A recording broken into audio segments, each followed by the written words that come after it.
जहां बनते हैं देश के गौरव, इंडिया का एकमात्र ऐसा कोचिंग इंस्टीट्यूट जहां कैडेट्स को ट्रेन किया जाता है आने वाले डिफेंस एग्जाम के अनुसार। अगर आपका भी सपना है भारतीय सेना में शामिल होकर देश की सेवा करने का, तो आज ही ज्वाइन करें त्रिशूल डिफेंस एकेडमी। नमस्कार एंड जय हिंद। आप सभी लोगों का त्रिशूल डिफेंस एकेडमी में स्वागत एवं वेलकम है। आज हम लोग बात करेंगे सीडीएस एग्जाम के लिए पॉलिटी का सेगमेंट का क्या इम्पोर्टेंट है या किस तरीके से पॉलिटी को तैयार किया जाए। आज उसके हम लोग सिलेबस को देखेंगे, स्ट्रेटजी को देखेंगे, क्या स्ट्रेटजी होना चाहिए उसको तैयारी करने के लिए। उसके अलावा हम लोग देखेंगे एग्जाम्पल के तौर पे कुछ क्वेश्चन देखेंगे कि किस आधार पे क्वेश्चन पूछे जा रहे हैं। उसके अलावा ये भी देखेंगे कि उसके लिए कौन कौन से बुक्स पढ़ने चाहिए, आप रेफरेंस बुक के रूप में आप क्या कर सकते हैं, यूज कर सकते हैं। अगर आप सीडीएस एग्जाम में आएंगे तो सीडीएस एग्जाम के अंतर्गत हर वर्ष जो है पॉलिटी से क्वेश्चन क्या किए जाते हैं, पूछे जाते हैं। पॉलिटी से क्वेश्चन पूछे जाते हैं और लगभग ये जो नंबर ऑफ क्वेश्चंस होते हैं वो नंबर ऑफ क्वेश्चंस लगभग 20 to 22 के आसपास क्वेश्चन आपसे क्या किए जाते हैं, पूछे जाते हैं। तो आज का जो टॉपिक होगा वो यही इस बात का चर्चा किया जाएगा कि किस तरीके से इसको प्रिपेयर किया जाए कम समय में। तो सबसे पहले अगर आप आएंगे तो लगभग 20 से 22 क्वेश्चंस एवरी ईयर पॉलिटी से सीडीएस एग्जाम में पूछे जाते हैं। उसके अलावा अगर आप आएंगे तो 20 से 22 क्वेश्चन पूछे जाते हैं। तो 20 से 22 क्वेश्चन का तैयारी कैसे किया जाए, तो आज के लेक्चर में कंटेंट क्या होंगे उस कंटेंट पे हम लोग बात करेंगे। सबसे पहले देखेंगे importance of polity section in CDS exam. CDS exam में पॉलिटी का क्या रोल है, क्या इंपॉर्टेंस है। सेकेंड देखेंगे previous year question analysis for polity section. कुछ एग्जाम्पल के तौर पे क्वेश्चन देखेंगे कि पॉलिटी से किस प्रकार के क्वेश्चन सीडीएस एग्जाम में पूछे जाते हैं। तीसरा पॉइंट हम लोग चर्चा डिस्कस करेंगे book to be referred for a polity section of CDS exam. कौन से वो बुक्स हैं मार्केट में जिसको आप सीडीएस एग्जाम के लिए फॉलो कर सकते हैं। चौथा how to prepare the polity section for CDS exam. और पांचवा हम लोग बात करेंगे टिप्स एंड स्ट्रेटजी इसको better in polity section of CDS 2022 में क्या स्ट्रेटजी होना चाहिए। चलिए सबसे पहले हम लोग देखते हैं सेक्शन के बारे में। सबसे पहले अगर आप आएंगे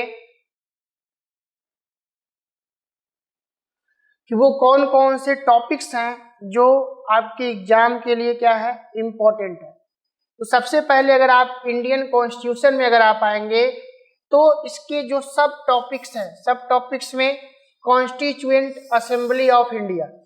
कॉन्स्टिट्यूएंट असेंबली ऑफ इंडिया या संविधान सभा, भारत का जो संविधान सभा 1946 में कैबिनेट मिशन प्लान के आधार पे फॉर्म किया गया और उसका जिम्मेवारी या रिस्पॉन्सिबिलिटी ये था कि वह इंडिया के लिए एक कॉन्स्टिट्यूशन बनाए, एक संविधान का निर्माण करें। उसके अलावा पार्लियामेंट्री सिस्टम इन इंडिया। जो पार्लियामेंट्री सिस्टम है, संसदीय व्यवस्था है, संसदीय व्यवस्था इंडिया में किस तरीके से दिखाई देता है, इसका क्या इंपॉर्टेंस है उसके बारे में। तीसरा सिटीजनशिप, नागरिकता के बारे में देखेंगे कि इंडियन सिटीजनशिप कैसे पाया जाता है या किस तरीके से इंडियन सिटीजनशिप को रिमूव किया जा सकता है। Schedule and tribal areas in India. तो schedule and tribal, schedule tribes, schedule caste से संबंधित जो एरियाज हैं। उसके अलावा ऐसे बहुत सारे सब टॉपिक्स हैं जिसको हम लोग जो है सीडीएस एग्जाम के लिए आप इंपॉर्टेंट मान सकते हैं, वहां से क्वेश्चन पूछे जाने की संभावनाएं रहती है। सेकेंड टॉपिक में अगर आप आएंगे तो fundamental rights and fundamental duties. इसके अंतर्गत अगर आप आएंगे तो it covers the basic fundamental rights and fundamental duties of the citizens of India. तो सिटीजन्स ऑफ इंडिया के लिए इंडियन कॉन्स्टिट्यूशन में जो फंडामेंटल राइट्स के बारे में बताए गए हैं, जिसमें अगर आप आएंगे तो right to equality, right to freedom, right against exploitation, right to religion of freedom, cultural and educational right, remedies of constitution, ये सारे के सारे राइट्स उसमें बताए गए हैं। उन राइट्स से संबंधित आपके एग्जाम में क्वेश्चन पूछे जाते हैं। जैसे फॉर एग्जांपल कि राइट टू प्रॉपर्टी या संपत्ति के अधिकार को कौन से अमेंडमेंट के द्वारा उसे लीगल राइट बना दिया गया, तो इसका आंसर होगा कि 44 अमेंडमेंट 1978 के द्वारा जो प्रॉपर्टी, राइट टू प्रॉपर्टी एक फंडामेंटल राइट था, उसको लीगल राइट बना दिया गया, उसको विधिक अधिकार या कानूनी अधिकार बना दिया गया। तो फंडामेंटल राइट और फंडामेंटल ड्यूटीज दोनों के दोनों सीडीएस एग्जाम के लिए इंपॉर्टेंट है। उसके अलावा अगर आप आएंगे पार्लियामेंट्री एंड इंडियन जुडिशरी, तो पार्लियामेंट संसद और इंडियन जुडिशरी के बारे में, जिसमें अगर आप आएंगे तो डिफेक्शन लॉ के बारे में अगर आप आएंगे तो इसके लिए 10th शेड्यूल बताया गया है।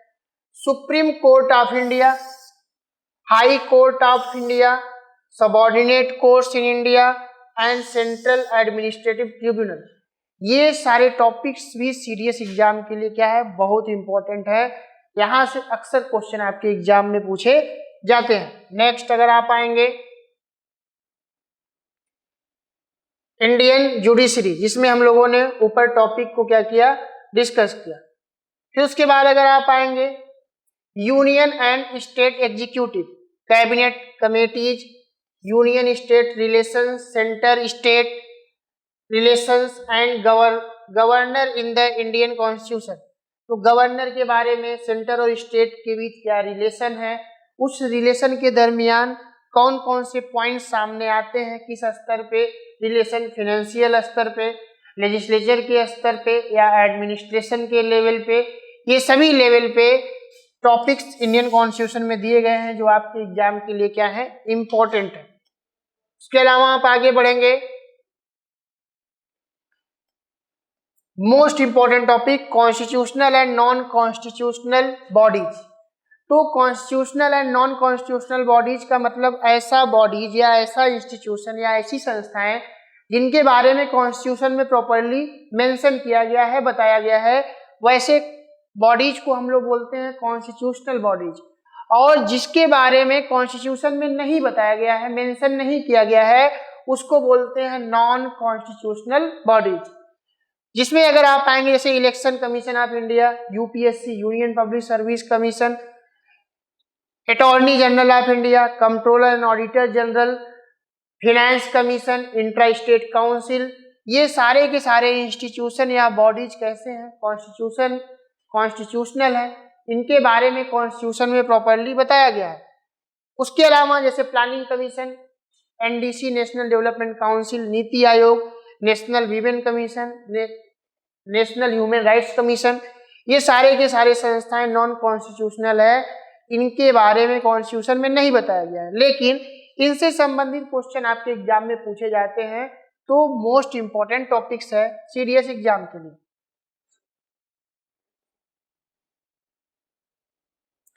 अब हम लोग देखेंगे कि कुछ प्रीवियस ईयर के क्वेश्चन है। फॉर एग्जांपल देखते हैं किस तरीके से प्रीवियस ईयर के एग्जाम में क्वेश्चन पूछे गए हैं। जैसे we can divide Indian polity into various sub topics such as preamble, fundamental rights and duties, DPSP, centre state relation, the parliament and the state and centre. तो ये सारी चीजें जो है अगर आप आएंगे तो इस आधार पे कुछ एग्जाम्पल के तौर पे आइए क्वेश्चन हम लोग क्या करते हैं, देखते हैं।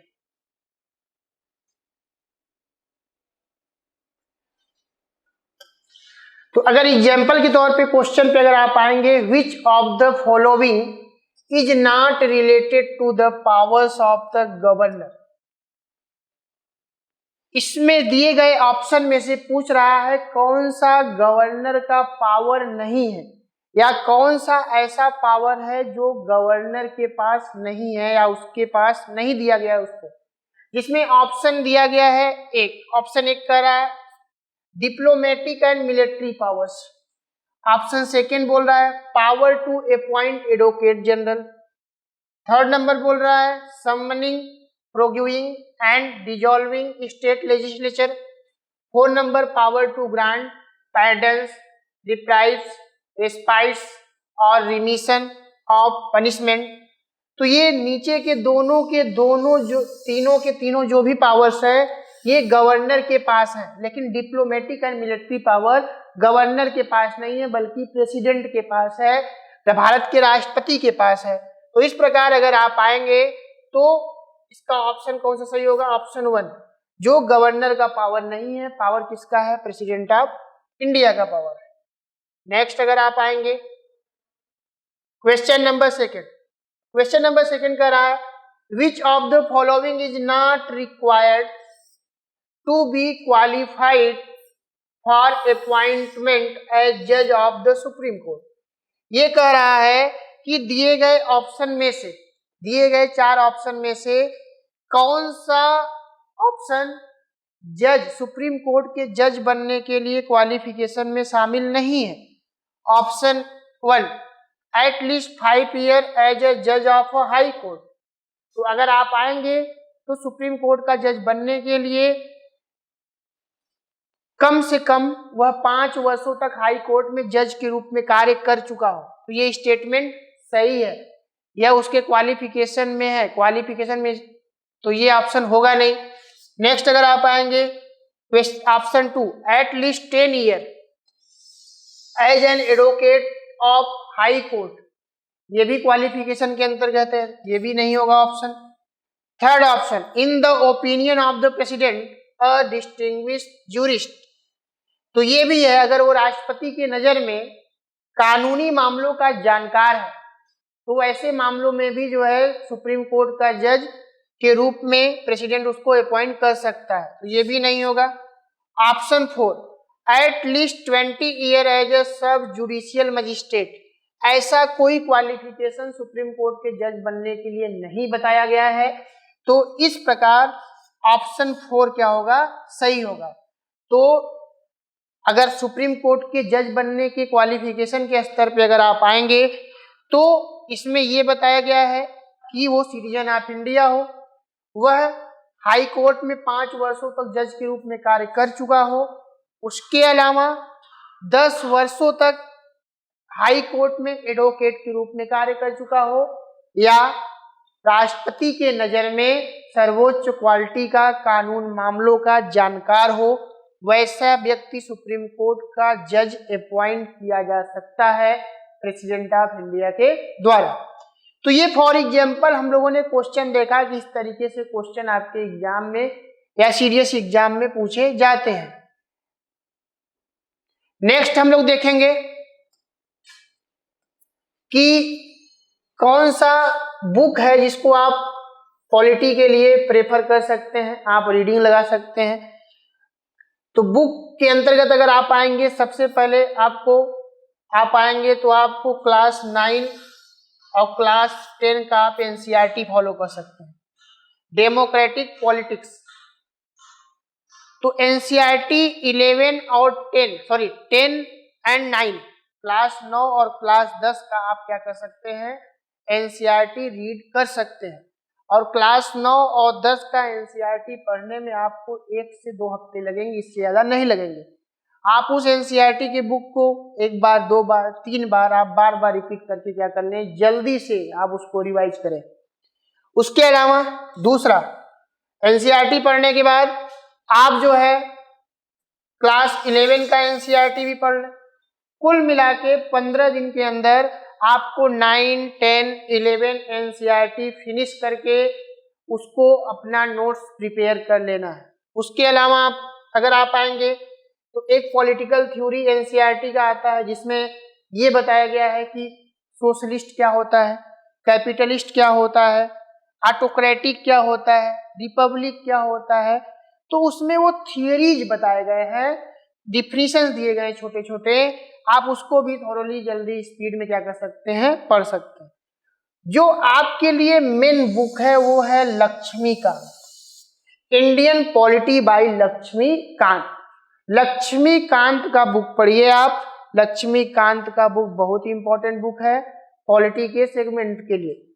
उसके अलावा अगर आपको बहुत इसके अलावा भी और जरूरत है पॉलिटी के सेगमेंट में आर्टिकल्स के लिए, तो आर्टिकल्स के लिए आप जो है बेयर एक्ट पढ़ सकते हैं। क्या है? Bare act. तो बेयर एक्ट के अंतर्गत अगर आप आएंगे तो उसमें जो है आपको सभी आर्टिकल्स 1 से लेके 395 आर्टिकल्स तक सारे के सारे मुद्दे दिए गए हैं, लेकिन सारे आर्टिकल्स को पढ़ना नहीं है, आपको प्रीवियस ईयर एग्जाम में पूछे हुए क्वेश्चन के आधार पे आपको अपना रीडिंग सेट करना है। तो इस तरीके से आप क्लास 9, 10, 11 का एनसीईआरटी पढ़े, एक पॉलिटिकल थ्योरी एनसीईआरटी पढ़ सकते हैं, बाकी लक्ष्मीकांत का टेक्स्ट बुक पढ़े, क्लास नोट्स पढ़े, मोर देन सफिशिएंट है।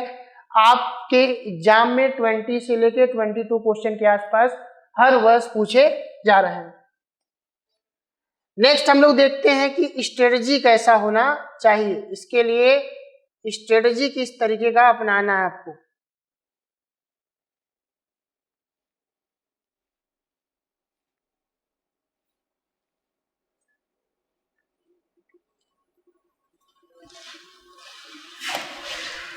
स्ट्रेटजी बनाने के लिए सबसे पहले नेचर को समझना पड़ेगा। The scope of current affairs based question is large in the polity sections.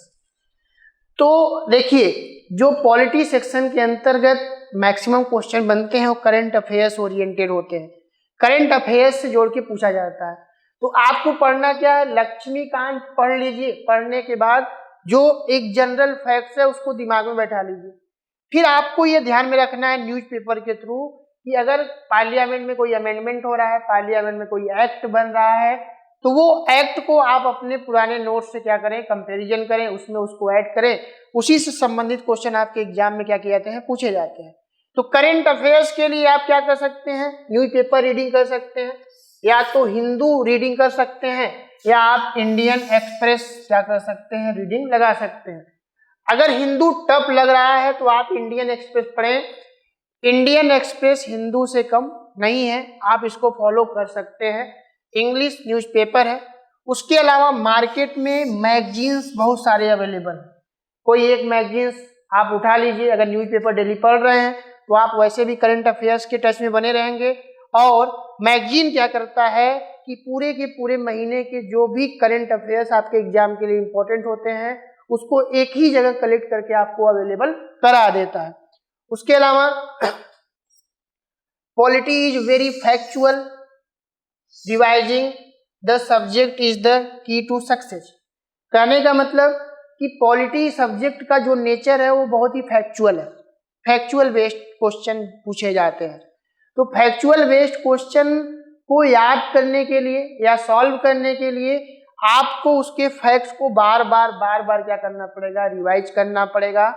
तो वो फैक्ट्स आपके दिमाग में सिस्टमेटिकली क्या हो जाएंगे, बैठ जाएंगे। उसके अलावा आपको क्या करना है, आपको करना यह है कि प्रीवियस ईयर का क्वेश्चन आपको क्या करना है, सॉल्व करना है। प्रीवियस ईयर क्वेश्चन के अंतर्गत CAPF का पेपर आप प्रीवियस ईयर का सॉल्व करें, CDS का क्वेश्चन पेपर आप एवरी ईयर का क्या करें, सॉल्व करें। जब आप पेपर सॉल्व कर लेंगे तो आप ये खुद ही फील करेंगे, महसूस करेंगे कि आपका तैयारी का लेवल क्या हो गया है। तो सबसे पहले आपको क्या करना है, सिलेबस कंप्लीट करना है। सिलेबस कंप्लीट करने के दरमियान आपको कॉन्सेप्ट, आपको फैक्ट अच्छे से समझ लेने हैं। फिर उसके बाद आपको बुक रीडिंग लगाना है कि आपने जो पढ़ा है क्या बुक रीडिंग से मैच कर रहा है या नहीं। उसके अलावा अगर आप आएंगे क्लास नोट्स के माध्यम से आपने सिलेबस कंप्लीट किया, बुक रीडिंग किया, फिर उसके अलावा आपको जो है प्रीवियस ईयर क्वेश्चन पेपर क्या करने हैं, सॉल्व करने हैं।